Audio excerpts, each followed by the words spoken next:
राधे राधे भक्तजनों, आज आप सुनेंगे कमला माता की व्रत कथा। माता कमला रानी की पूजा करने से साधक बन जाता है कुबेर के समान धनी।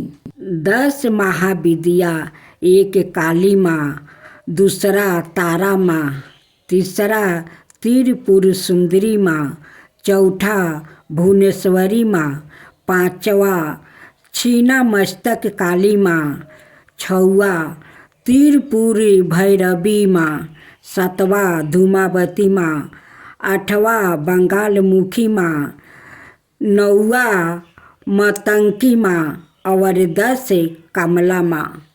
प्रवृत्ति के अनुसार 10 महाविद्या के 3 समूह है। पहला सौम्याकोटि, त्रिपुर सुंदरी, भुवनेश्वरी, मतंकी, कमला। दूसरा उग्रह कोटि, काली, छीना मस्तक, धूमवती, बंगाल मुखी। तीसरा सौम्या उग्रह कोटि, तारा और त्रिपुर भैरवी। आओ जानते हैं 10वीं महाविद्या देवी कमला के बारे में संक्षिप्त जानकारी। एक माता कमला रानी कमला पर आसानी कमल पुष्पा धारण किए हुए माँ सुशोभित होती है। दूसरा सेवत बरन के 4 हाथी सूर्य में सौरन कलश लेकर सौरन के समान कांति लिए हुए माँ को स्नान करा रहे हैं। तीसरा दलिदारता, संकट, गिरहे कलह और अशांति को दूर करती है।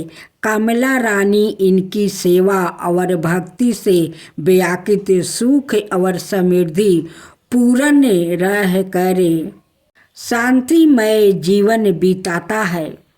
चारवा समृद्धि धन नारी पुत्रादि के लिए इनकी साधन की जाती है। इस महाविद्या की साधन नदी, तालाब या समुद्र में गिरने वाले जल में आकंठ डूब कर की जाती है। गुप्त नवरात्रि में इनकी पूजा का विधान है। पांचवा, इनकी पूजा करने से व्याकुत साक्षात कुबेर के समान धनी और विद्यावान होता है। व्याकुत का यश और व्यापार या प्रभुत्व संसार भर में प्रचारित हो जाता है। छवा, कमला माता का मंत्र कमल गीठ की माला से रोजाना 10 माला हासाहो जगते पराशुतिया स्वाहा मंत्र का जप कर सकते हैं। जप के नियम किसी जानकार से पूछे। 10 विद्याओं में से एक देवी छीना मस्तक है।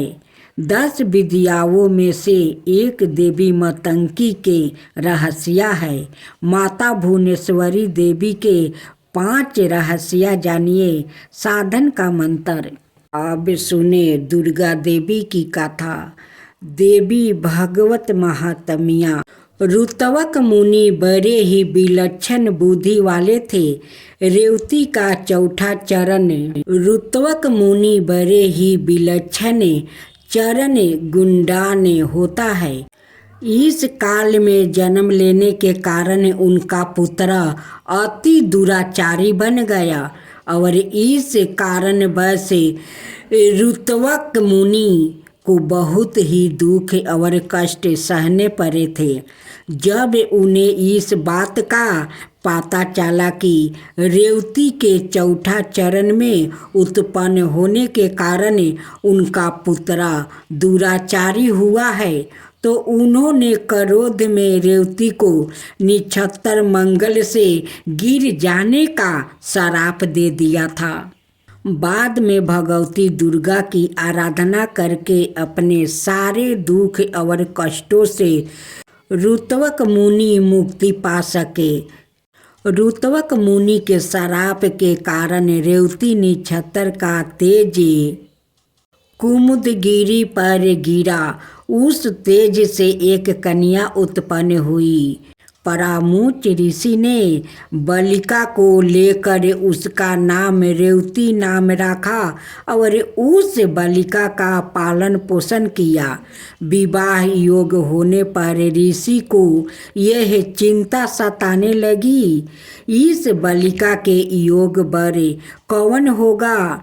तब उन्होंने अग्निदेव से प्रार्थना की कि वो इसके योग वर का नाम बताए। अग्निदेव ने कहा कि राजा दुर्दम में इसके योग वर है। उसी समय देव बस दुर्दम राजा मुनि के आश्रम पर आ गया और उन्हें देखकर मुनि को अति हर्ष हो गया।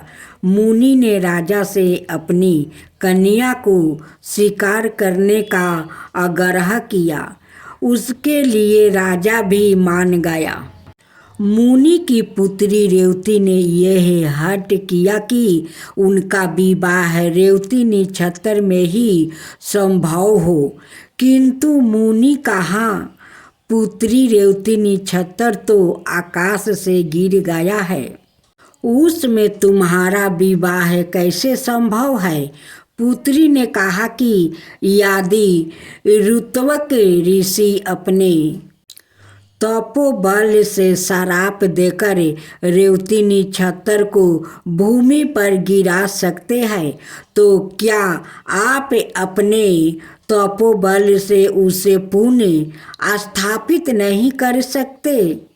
पुत्री की यह बात सुनकर मुनि ने रेवती नक्षत्र को आकाश में स्थापित कर दिया। बाद में राजा दुर्दब्य से कहा, महाराज यदि कुछ पाने की इच्छा हो तो हमें बताइए, मैं उस पूर्ण करने का प्रयत्न अवश्य करूँगा।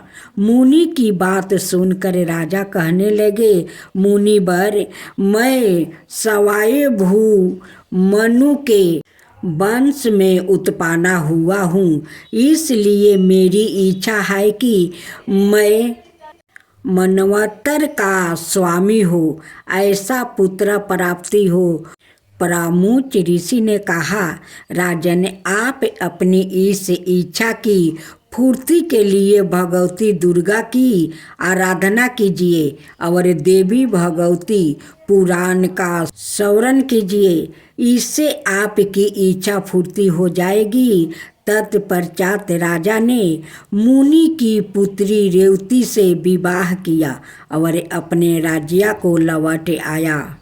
कुछ समय बाद लोमस ऋषि उनके राज्य को पधारे। तब राजा ने लोमस ऋषि से प्रार्थना की कि वो उन्हें मनवंतर के स्वामी बनाने वाला पुत्र पाने के लिए श्रीमद् देवी भागवत का श्रवण कराए।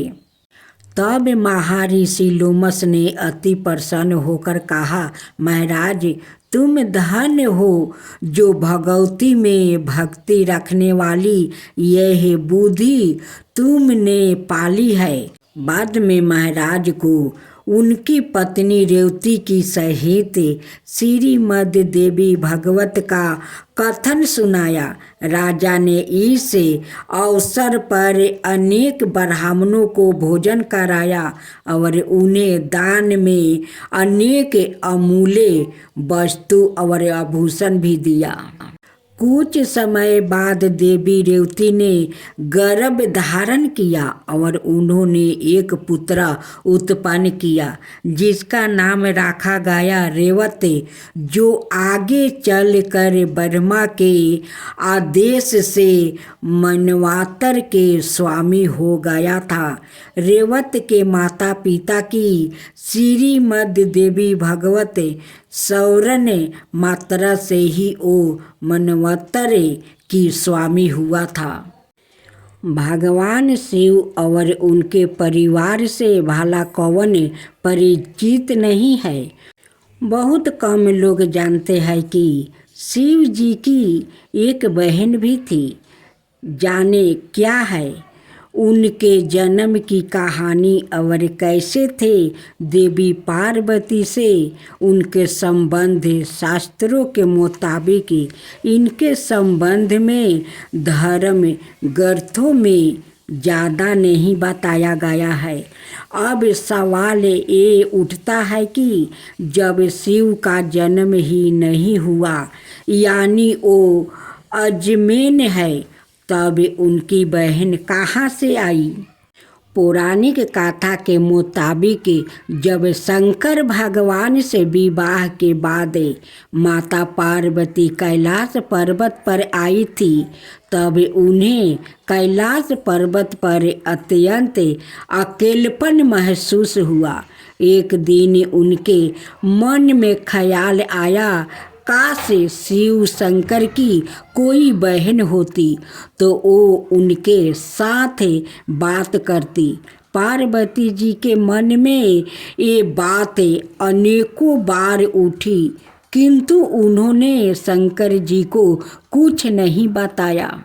हालांकि माता पार्वती को परेशान देख एक बार भोलेनाथ ने पूछा भी था कि कैलाश में कोई समस्या है तो मुझे बताओ देवी, लेकिन भगवान भोलेनाथ तो अंतर्यामी ठहरे।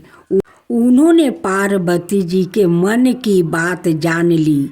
माता पार्वती समझ गई कि शिव शंकर ने उनके दिल की बात जान लिया है। वो बोली, अगर आप मेरे मन की बात जान ही गए हैं तो भी आप मेरी इच्छा पूर्ण नहीं कर सकते। भगवान शिव शंकर मुस्कुराए और बोले, मैं तुम्हें ननद तो लाकर दे दूं, लेकिन क्या आप उसके साथ निभा पाएगी? इसके बाद शंकर जी ने अपनी माया से एक देवी को उत्पन्न किया। हालांकि उनका रूप बड़ा विचित्र था। वो बहुत मोटी थी और उनके पैरों में काफ़ी दरारें थी। शिव ने उनका नाम आसवारी देवी रखा। माता पार्वती अपनी ननद को देखकर काफ़ी खुश हुई। इस तरह माता पार्वती को ननद भी मिल गई। माता पार्वती ने सवारी देवी को स्नान करवाया और फिर भोजन पर आमंत्रित किया। लेकिन सवारी देवी ने जब खाना शुरू किया तो माता पार्वती के सारे भंडार खाली हो गया। महादेव और अनाए कैलाश वासियों के लिए कुछ भी शेष ना रहा। ननद के ऐसे व्यवहार से माता पार्वती को काफ़ी बुरा लगा, लेकिन उन्होंने किसी से कुछ नहीं कहा। इसके बाद माता पार्वती ने सवारी देवी को पहनने के लिए नए वस्तु भेंट किया, मगर वो इतनी मोटी थी कि उन्हें वस्तु छोटे पड़ गए। इसके बाद माता पार्वती दूसरे वस्तु लेने गई तो सवारी देवी ने अपनी भाभी के साथ मजाक करना शुरू कर दिया। ननद सवारी देवी ने हंसी ठिठोली करते हुए अपनी भाभी को अपने पैरों की दरारों में छुपा लिया। पार्वती जी के लिए दरारों में सांस लेना भी मुश्किल हो गया। उसी समय उधर से शंकर जी माता पार्वती को खोजते हुए आ गया और सवारी देवी से बोले, आपको मालूम है पार्वती कहाँ है? सवारी देवी ने शरारत भरे शब्दों में कहा, मुझे क्या मालूम कहाँ है भाभी। तभी शिव शंकर समझ गया कि सवारी देवी कोई शरारत कर रही है। उन्होंने कहा, सच बोलो, मैं जानता हूँ तुम झूठ बोल रही हो। असवारी देवी जोर जोर से हंसने लगी और जोर से अपना पैर जमीन पर पटक दिया। तभी पैर की दरारों में दबी माता पार्वती झटके के साथ बाहर आ गई। ननद के इस व्यवहार से माता पार्वती का मन बहुत ज़्यादा दुखी हुआ। वो गुस्से में भगवान भोलेनाथ से बोली, आपकी विशेष कृपा होगी अगर आप अपनी बहन को ससुराल भेज दे। मुझसे गलती हो गई जो मैंने ननद की इच्छा की। भगवान भोलेनाथ समझ गया कि भाभी ननद में बहुत पटने वाली नहीं है। इसके बाद उन्होंने असवारी देवी को कैलाश पर्वत से विदा कर दिया। प्राचीन काल से आरंभ हुआ ननद भाभी के बीच नोक झोंक का सिलसिला आज तक चल रहा है। अब सुने देवी पार्वती की कथा। ब्रह्मा ने देवताओं को अपने द्वारा विजय दिलवाई। ब्रह्मा की उस विजय से देवताओं को अहंकार हो गया। वो समझने लगा कि यह हमारी ही विजय है, हमारी ही महिमा है। यह जानकर ब्रह्मा देवताओं के सामने यक्ष के रूप में प्रकट हुआ। ब्रह्मा को ना जान सके कि यह यक्ष कौन है। तब उन्होंने अग्नि से कहा कि हे जात वेद, इसे जानो कि यह यक्ष कौन है। अग्नि ने कहा, बहुत अच्छा। अग्नि यक्ष के समीप गया। ब्रह्मा ने अग्नि से पूछा, तू कौन है? अग्नि ने कहा, मैं अग्नि हूँ, मैं ही जात वेद हूँ। ऐसे तुझे अग्नि में क्या समर्थ है? अग्नि ने कहा, इस पृथ्वी में जो कुछ भी है उसे जलाकर भस्म कर सकता हूँ। तब यक्ष ने एक तिनका राख कर कहा कि इसे जला। अपनी सारी शक्ति लगा कर भी उस तिनके को जलाने में असमर्थ ना होकर वो लौट गया। वो उस यक्ष को जानने में समर्थ ना हो सका। तब उन्होंने बाहु से कहा, हे बाहु, इसे जलाने कि यह यक्ष कौन है? बाहु ने कहा, बहुत अच्छा। बाहु यक्ष के समीप गया। उसने बाहु से पूछा, तू कौन है? बाहु ने कहा, मैं बाहु हूँ, मैं ही मातरीश्वर हूँ। ऐसे तुझे बाहु में क्या समर्थ है? बाहु ने कहा, इसे पृथ्वी में जो कुछ भी है उसे ग्रहण कर सकता हूँ। तब यक्ष ने एक तिनका राख कर कहा कि इसे ग्रहण कर। अपनी सारी शक्ति लगाकर भी उस तिनके को ग्रहण करने में समर्थ ना होकर वो भी लौट गया। वो उस यक्ष को जानने में समर्थ ना हो सका। तब उन्होंने इंद्र से कहा, हे मेघवन, इसे जलाने की यह यक्ष कौन है? इंद्र ने कहा, बहुत अच्छा। इंद्र खुद यक्ष के समीप गया। उसके सामने यक्ष अंतर्ध्यान हो गया। वो इंद्र उसी आकाश में आतिशिया शोभा युक्त देवी हेमवती उम्बा पार्वती को देखा और उनके पास आ पहुंचा और उनसे पूछा कि यह यक्ष कौन था। देवी पार्वती ने स्पष्ट कहा कि वो यक्ष ब्रह्मा है। उस ब्रह्मा की ही विजय में तुम इस प्रकार महिमान्वित हुए हो। तब से ही इंद्र ने यह जाना कि यह ब्रह्मा है। इस प्रकार यह देव जो कि अग्नि बाहु और इंद्र है अनाय देवों से श्रेष्ठ हुआ। उन्होंने ही इस ब्रह्मा का समीप आस्ते स्पर्श किया और उन्होंने ही सबसे पहले देवी के द्वारा जाना कि यह ब्रह्मा है। इसी प्रकार इंद्र अनाय सभी देवों से अति श्रेष्ठ हुआ।